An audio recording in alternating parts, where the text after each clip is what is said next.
ملک شام کے اندر 80% سنی مسلمانوں کی تعداد ہے. وہاں پر ایک زمانے سے ایک زمانہ بولے تو کتنے سال جانتے ہیں؟ 50 پر 5 سال 55 سال ایک ظالم نے حکومت کی. 55 سال. اس ظالم کا نام تھا حافظ الاسد. اس نے 30 سال حکومت کی. اور پھر اس کا بیٹا جو ابھی پرسوں 8 دسمبر کے دن ملک سے فرار ہوا، بشار الاسد، اس نے 24 سال حکومت کی. 2000 سے لے کر کے 2024 تک 24 سال اس نے حکومت کیا ملک شام کے اوپر، جو مسلمان نہیں تھا بلکہ ایک جو ہے کافر تھا اور غالی شیعہ تھا جو اللہ ہی کو نہیں مانتا تھا. اس نے ملک شام کے اندر اپنا کلمہ جاری کرایا تھا. اور میرے دوستو، یہ جو 55 سال کا عرصہ ہے بڑا ہی دردناک ہے. جو اس نے مسلمانوں کے اوپر ظلم و ستم کے پہاڑ ڈھائے ہیں. اس نے زمین کے تہہ خانے میں 4 منزلہ ایک جیل خانہ بنایا تھا. 4 منزل کا زمین کے تہہ خانے میں.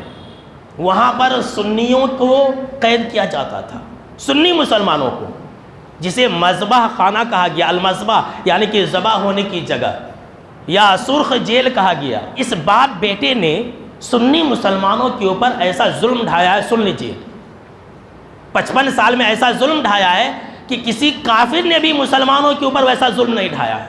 لیکن 55 سال کی حکومت چند لمحوں میں ختم ہو گئی. میرے بھائیوں سن لیجئے، یہ جو ظلم ہے یہ زیادہ دیر نہیں چلتا ہے. یہ اللہ رب العالمین کا اٹل فیصلہ ہے. اور یہ حالات اور واقعات نے یہ ثابت کر دیا. ملک شام کے واقعات نے، ملک شام کی انقلاب نے یہ ثابت کر دیا ہے. ویسے تو تاریخ بھی گواہ ہے اور ہمارا جو یہ قرآن مجید ہے وہ بھی گواہ ہے کہ کیسے کیسے طاقتور لوگ آئے اس دنیا کے اندر، لیکن جب انہوں نے ظلم کا بازار گرم کیا تو وہ اللہ کے پکڑ کے شکار ہوئے. قرآن مجید آپ اٹھائیے. اللہ نے قرآن مجید کے اندر کہا کہ ہم نے ایک قوم کو ایسا پیدا کیا تھا اس زمین کے اوپر کہ قیامت تک ویسی قوم پھر پیدا نہیں کی گئی. اللہ اکبر. التی لم یخلق مثلها فی البلاد، کہ شہروں کے اندر ویسی قوم، پھر ویسی طاقتور قوم پھر پیدا نہیں کی گئی. فرعون جیسا طاقتور بادشاہ جس کے پاس لاؤ اور لشکر کی کوئی کمی نہیں تھی، اس نے بھی ظلم کا بازار جب گرم کیا تو فصب علیہم ربک صوت عذاب، تو اللہ نے اس کے اوپر بھی اپنے عذاب کا جب کوڑا برسایا تو ساری طاقتیں دھری کی دھری رہ گئی. یاد رکھ لیجیے.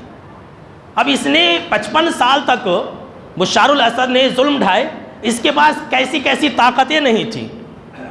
ایٹمی ہتھیاروں کی طاقت بھی اس کے پاس تھی، اس کے پاس فوج بھی تھی، لیکن جب انقلاب آیا تو وہ ملک چھوڑ کر کے فرار ہو گیا. یہ اپنے آپ کو بچا نہیں سکا. اور یہ اللہ کا قانون ہے.